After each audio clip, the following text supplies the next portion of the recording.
Okay, guys, finally, we have Scott back on. I know if y'all missed him, I've missed him.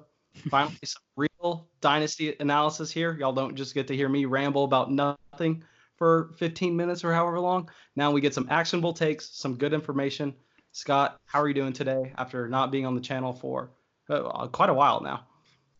Yeah, I'm doing awesome. Glad to be back as always. And there's been a lot that's happened since the last time we made some videos. It was probably, I think, 3 or 4 weeks ago was the last time that we connected. So have a lot more information in front of us and some even more stuff probably going to come out in the next couple of weeks leading up to free agency. But obviously the combine is the number one thing. So I think that's what we're going to talk about this evening. Doing great. Thanks for having me back. Yeah, I'm excited. I know everyone was excited watching the combine, and I think this year's been.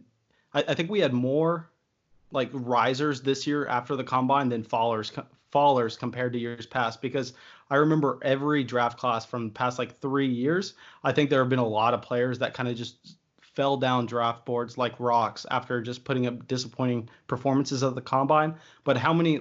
We're going to talk about running backs first. How many running backs did that this year? I mean, Zach Moss. Who else am I missing there?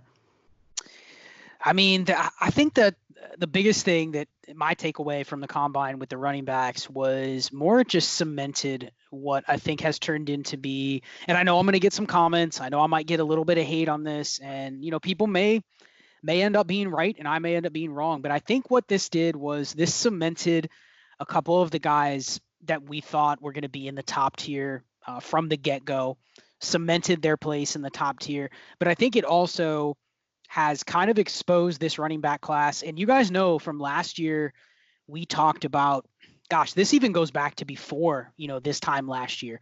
We were talking about acquiring as many 2020 firsts in Superflex leagues, especially because of the fact that we knew there was going to be a couple quarterbacks that always end up being at the top of the draft. But the running backs specifically were, 7, 8, 9, potentially 10 running backs deep that this class is going to essentially be able to give you in terms of, dynasty teams that always need those running backs. We thought this class was going to deliver and be, even if you're sitting in the championship slots, the 111, 112, you're going to be able to get a starting running back. And that's honestly what I thought until some guys went back to school. I mean, arguably, and we've covered this already. We've covered some of the running backs that went back to school, but, with Najee Harris, Travis Etienne, Chuba Hubbard, Trey Sermon, going back to school, there was Kylan Hill being another one. That's essentially 5 guys that most people had in their top 15 and 4 that most people had in their top 10. So that significantly dented this class. And there's a lot of intriguing names that I think could potentially jump up. But, Mason, you're a big proponent of draft capital, and there's just really nothing I can find out there that says there's going to be more than 5 or 6 guys that get day 2 draft capital at the running back position. So I think this combine cemented a couple of those guys as elite players, and they could be vaulted up to the top, at not the very top, with good landing spots. But I don't think really anybody else jumped up enough to be relevant. We can talk about some guys that jumped up, but I mean, if you jump up and you're now drafted in the middle of the 4th round, I don't consider that to be a jump up. You know what I mean? Like I consider that to be, okay, they might be on the radar, but then when you're talking about, and we'll get into receivers later on, when you're talking about a class that you might have 15 or more receivers drafted on day 2 or earlier, 6 or 7 guys in the 1st round, and then maybe up to 20 that could go on day 2, you're essentially going to be potentially drafting a round 4 running back over an early round 2 receiver. Yeah. So that's the equivalent of like last year. If you guys remember, there was that tier at the end of the 2nd round, Justice Hill, Alexander Madison, Damian Harris, Devin Singletary. There was a big tier of running backs that went at that back end of the 2nd in Superflex leagues. It was after the run of receivers. It was after like Marquise Brown, Mecole Hardman, Andy Isabella, J.J. Arcega-Whiteside. The running backs went behind those guys. That would be the equivalent of all those guys going ahead of those receivers. But the receivers last year are nowhere close to where they are this year. So it's really the equivalent of like jumping those guys up last year around just based on scarcity, not based on quality, just simply based on, oh my gosh, 5 running backs were picked in the top 7.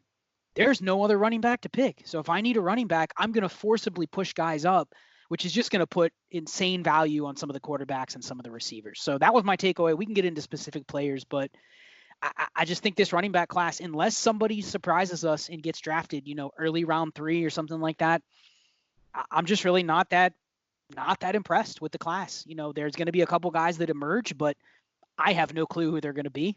I don't think anybody can conceivably predict who's going to rise up into that tier. We have some ideas of names, but that's really my takeaway. Was a couple guys submitted themselves, but really nobody else stands out until we see the draft capital. I completely agree. And I will say, I know that not only we're saying it, but I know other podcasters are going to be saying it, how there's that massive drop off after 5 running backs and that there shouldn't be another one taken for however 15 more picks or however many it is. But like you're saying, people are going to push them up. I can guarantee it no matter what, just because they're going to have to look at, I really, really need a running back. Let me just go take best one available, even though it may not be the best player available. And I can guarantee it's going to happen. Yeah. And, one thing, I'm not going to rant too much because I gave some of my opinions earlier in the chat, but, you look at people's rankings and maybe this is more of some of the tape versus analytics stuff that goes back and forth all the time, especially on Twitter. But you look at people and you say, I've watched all the running backs in this class and here's my rankings. I have Keyshawn Vaughn 4th. Okay, I totally respect what you're watching, but it's really hard for me to see Keyshawn Vaughn being drafted in the first 4 rounds. Yeah. So if you're telling me a guy, I don't care about his profile, I don't care about his size, I don't care about his speed, I don't care about any of his metrics. If it's a running back that's drafted in the 5th or 6th round, I'm not going to pick him in a rookie draft unless it is at a point where any other prospect with any draft capital is off the board. Yeah. If we're just talking about best value, I'm just not going to make that kind of selection. I'm not going to bet on that player being an outlier. And then the other thing is a lot of these guys that people like, someone like Keyshawn Vaughn, I hate to harp on him, but he's already 23 years old. So where is the upside? So I just don't understand where people will say, he's the 4th running back for me in the class or the 5th running back in the class. Doesn't matter what you're seeing on film. All the numbers say that he would have to be an extreme outlier to gain any significant value. So that's just kind of how I see this class. Maybe a couple guys will emerge. But I look at a couple of sites. There's a site called Grinding the Mocks and then another one called Mock Draft Database. I'm checking those, every day or two to see where they're projecting some of these players to get drafted. And of course, we may never know exactly until the draft comes, but these are sites that take the culmination of dozens of mock drafts and put them together. So the numbers that I'm quoting usually in my podcast or in some of the stuff that I write, this isn't just one mock draft. This is 25 people that have mocked a running back, and this is the average slot of where they slot in. So it's a decent sample size, enough to say if a guy's in the 5th round, what are the chances that he's going to go in the 2nd? You know what I mean? I think it's the best source we're going to get, short of being in the rooms with these teams, and we don't know who they really, really like. So I think that's the big takeaway for me with this running back class. All right, I completely agree. But now that we have established that there is a top tier and then everyone else is garbage, what are we doing with this top tier? How high is too high, especially when it comes to Jonathan Taylor, who just completely smashed the combine, which I mean, I don't know what to expect going into the combine, but I know everyone that I heard was saying Jonathan Taylor, track star, unbelievable athlete, and he comes in, just kind of proves everyone right. Are you moving him ahead of DeAndre Swift because of this, or are you just trying to not double count? Nope. Right now, Jonathan Taylor is clear cut the number 1 running back in the class. I think if you're in a point per carry league, he's an absolute smash for the number 1 pick. I move him over Joe Burrow, over Tua. I would say that I wouldn't be shocked if he goes number 1 in some non-point per carry leagues. If you just look at what he posted at his size, 226 pounds, and he ran a 4.39. I'm going to read you a couple other numbers. Joe Mixon ran a 4.43 at 228. Nick Chubb ran a 4.52 at 227. Saquon Barkley a 4.40 at 233. I mean, that's just ridiculous. Yeah, I mean, I didn't even realize it was that great. I knew. Yeah, I mean, him being the biggest of this list, I'm going to read off, and the fastest, just shows how much of a freak he is. Ezekiel Elliott 4.47 at 225, and Todd Gurley 4.50 at 227. So he is within a pound of all of those guys and ran faster than all of them, including Saquon Barkley That's ridiculous. by basically 1/10 of a point. So just taking that, I mean, you can say what you want about his workload. You can say what you want about he can't catch the ball.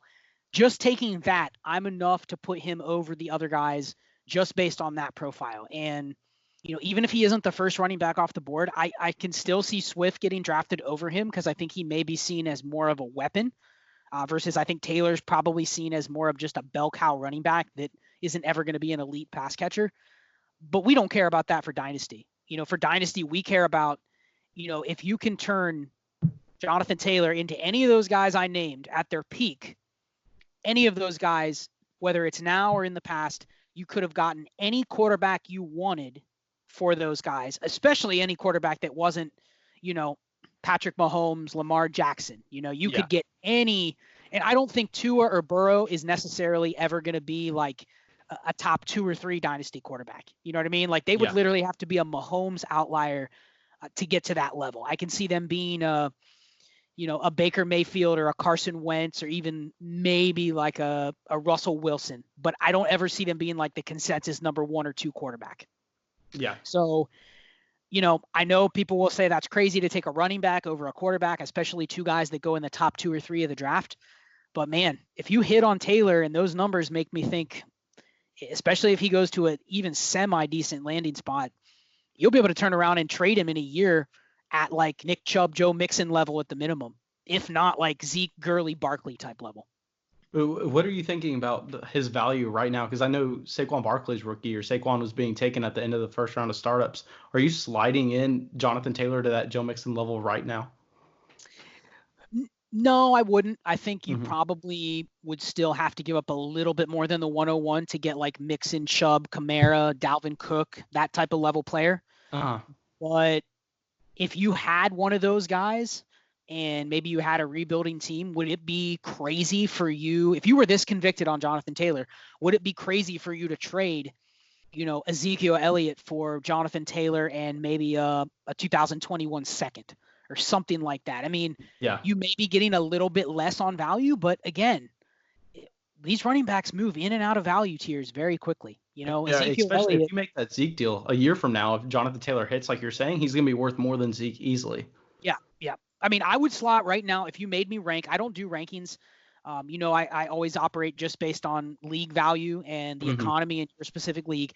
I would take him over Derrick Henry, Aaron Jones, Josh Jacobs, and Miles Sanders. Okay. So essentially you're slotting him right behind Kamara, Mixon, Chubb. So what is that, running back 8 or so? Honestly, I mean, I slide him ahead of Chubb. I don't know if you've heard lately, but I am so down on Chubb. But that's completely irrelevant. No, it's not. If you told me you could get the only play you wouldn't make would be trading Chubb for Jonathan Taylor because you don't have to. Yeah. Now, you could trade Chubb for the 101, and the owner that has the 101 may say, that's what I want to give up this pick because, I'm giving up the flexibility of the pick. What if the Chiefs take DeAndre Swift in the first round? Then, you may have an even more valuable pick. Nick Chubb's not going to go up in value from now until the draft. So, the tax of having the choice of the pick could potentially make that an even trade. But I think that's what it takes. I mean, the person that's picking at that slot, if they're targeting a running back, that's where they're looking. They're already assuming that the guy they draft is going to hit. So I think that's what it would take to trade him. I can see both sides, but I mean, that's where I'd slot him in right now. I think he's that good. Awesome. And are you sliding up Cam Akers at all? Because I know that I really liked Cam Akers, but the one problem that I had with him is at least whenever I was looking at those mock drafts like you were talking about, it looked like a lot of people were kind of down on him, at least on the NFL spectrum, that he wasn't going to get the draft capital. But now I think that like questions about that are kind of out the window with his combine performance. Am I completely wrong in thinking that? I totally agree. I mean, he had the 4th highest adjusted speed score from the combine. But you were right. The mock draft consensus before the combine had him like late 3rd, early 4th round, which is not necessarily the draft capital you want to see him get. You'd rather see him, kind of in that late 2nd, early 3rd round at the lowest, with the potential that maybe somebody really likes him in the 2nd. Even an early third round, I would be fine with, because he's probably going to a team that is picking in the early third. They probably need a running back, and they're slotting him in early in the third, basically because that's the only pick they have in the third. If they want a running back, this would be the time to take him. So I think it's big with Akers. I would probably bank on him getting the draft capital right now. J.K. Dobbins didn't participate in the combine, so you don't really know, what you're going to get from him until his pro day. But yeah, I think Cam Akers is clearly in the upper tier. I would probably put him at my running back 4 still, but that's just simply because of the draft capital. I mean, honestly, when it comes to rookie drafts, I just look at it as, I think we're the same, where if they get the draft capital, then I just kind of chalk it all up that, okay, all these guys have it. Let's put them in the pool, and then let's look at their landing spots. I mean, I'm not really getting, I don't care if you were pick 224 or 315. I'm looking at that draft capital basically the same, because that's what the historical data says, that it's basically the same. Yeah, exactly. I feel like you just need that third round draft capital. Then you get that David Montgomery type workload. Your rookie year doesn't matter really what the talent you are. If you get that third round draft capital, you know that the team is going to at least try to get you involved. Yeah, and I want to plug the article I did for DLF. If anyone has a DLF subscription, check it out, because I kind of went through this and I looked back at the last 10 years of running backs that were drafted. And I looked at specifically their draft capital, but I also looked at their age. So I think it's important to also note, Cam Akers just turns 21. So he's not even 21 yet right now. So I think that's another thing, is people may be down a little bit on Clyde Edwards-Helaire and Cam Akers as a clear 4 and 5, but they're actually 2 of the 3 youngest running backs in the class. So that's a good thing. It's a good thing that we have this insulated, quote unquote top 3 with Taylor, Swift, and Dobbins. But then you have the 4 and 5 guys, maybe with a little bit less draft capital, but they also have an extra year on those other guys. So they're essentially going to play out their entire rookie contract before they're 25 years old, which is, that's something that we want based on some of the numbers. And if you check out that piece, it kind of breaks down, what is the likelihood of hitting our RB1, RB2, RB3 season.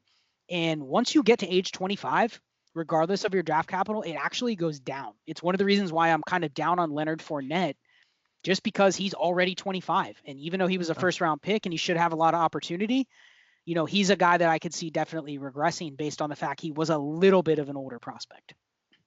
Awesome. Well, any other things you want to talk about when it comes to the combine, risers and fallers, or have we covered it kind of all? Well, I mean, okay, so let's talk about just a couple guys. I mean, 2 of the guys that impressed a lot of people, obviously, were A.J. Dillon. A lot of people are going to talk about A.J. Dillon, the way that he tested at his size. I just heard it a couple days ago, talking about how A.J. Dillon played at Boston College, obviously, and Mike Vrabel's son plays at Boston College. So people talking about, oh, well, maybe A.J. Dillon could be a fit in Tennessee. I mean, it's very, I don't want to say that's a lazy comparison, but people are clearly going to compare him to Derrick Henry just based on his size. But A.J. Dillon, again, is an older draft prospect.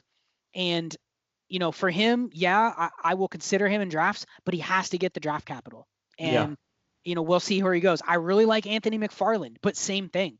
Anthony McFarland might go in the 5th round. He might be one of those guys we talked about last year. Like we talked about Raquel Armstead, and we talked about Tony Pollard and Benny Snell. Like, this is the tier where I see these guys. There's going to be guys that jump out because they go to great landing spots. And we're going to say, oh, yeah, I like that guy. I like A.J. Dillon. I like Anthony McFarland. I like DJ Dallas, or, whoever it's going to be. But the way that the draft is set up this year, you're talking about those guys being like the RB 6, 7, and 8. Whereas last year, Armstead, Snell, Pollard, those guys were like the RB 10, 11, 12. Yeah, you were getting them late. Exactly. You're getting them. You're clearly getting them in the 3rd round, sometimes even later. And then there was other names, like Tony Pollard really wasn't on the radar for a month after the draft, and then he started to creep up. I don't think that's going to happen this year. If there's a guy that goes in the 4th round and it's like the 6th or 7th running back out of the class, that guy's going to jump way too high for my liking. So it's going to be exactly like, do you remember the class? Who was the Baltimore running back that had like 4th or 5th round draft capital, and then everyone rose him up? He was a 1st round rookie pick. Kenneth Dixon. Yeah, that's how I see it. So honestly, I am so on board with what you were saying earlier, and especially what you were talking about in the Dynasty and Chill podcast that you did. I think it dropped today. It was the solo pod when you were kind of outlining the Superflex rookie draft strategy. Yeah. I mean, outside of those top 5 running backs, I'm probably completely out. I know it sounds super lazy, but I'm very confident in saying that you're completely right with how everyone is going to slide those players up way past where their profile should be.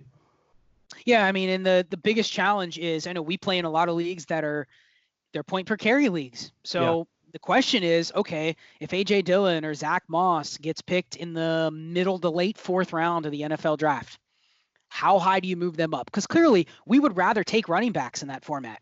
But Yeah. are even though it's a running back and even though it's point per carry, are you willing to move them higher than a receiver that went in the top 40 picks? I just don't know if I can do that. So we have this debate where there's running back scarcity and then there's massive depth in the receiver class, and then you combine that with a format that totally favors running backs. It's going to be very Yeah. interesting to see the strategies, but I can already see it now. Teams are starved for running backs. They probably have rosters full of, Marlon Mack and Kareem Hunt and Kenyon Drake, and they don't know what to do with a ton of these guys. So they're going, man, I got to take a running back. That's what I need. So I'm going to take AJ Dillon at like the 205, and I'm going to be sitting there, or anybody that could be sitting there after that going, cha-ching, I'm getting a Yeah, guy with exactly. top 40 draft capital that you're leaving me on a running back that literally is a 15% or less hit rate. Exactly. Real quick before we end the video, I will say that in those formats, I think the best play is going to be trading your like mid third round picks for the Tony Pollard type players that we were Yes. just discussing, where the same kind of prototype, like the Benny Snell, Tony Pollard, or even trading that like 208 for an Alexander Madison. I know that sounds like it may not be able to be done, but all you have to do is get one owner to accept an offer on one of those prototype of running backs, where I think you're going to get a little bit of discount just because they're not going to be grouped together with all the other rookies.